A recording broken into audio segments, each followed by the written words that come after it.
বাজার থেকে যে ড্রাগন কিনে নিয়ে আসে সেই ড্রাগন এতটা স্বাদ হয় না যতটা নিজেদের গাছের ড্রাগনগুলোর স্বাদ হয়।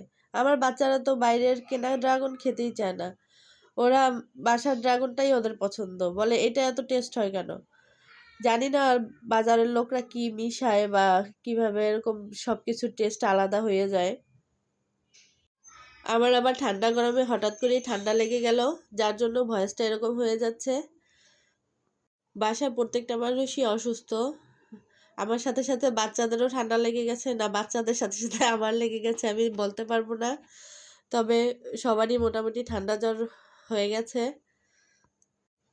এটা কি আবহাওয়াজনিত কারণ নাকি জানি না, সবার একসাথেই জ্বরটা হয়। তবে আমার অসুস্থ হলে আমার নিজের থেকে বাচ্চাদের নিয়ে টেনশন বেশি হয়, যে ওদেরকে কিভাবে যত্ন নিব বা পড়াশোনা করাবো সেই টেনশনটা বেশি হয়। যে নিজে অসুস্থ সেই টেনশন হয় না। হয়তোবা বাচ্চা কাচ্চার মায়েরা এমনই হয়, নিজেদের থেকে বাচ্চাদের চিন্তা বেশি করে। আমাদের ছোটবেলায় আমাদের মারাও এমন করতো, আমাদের ভালোর জন্যই শুধু চিন্তা করতো, নিজেদের কথা ভাবতো না।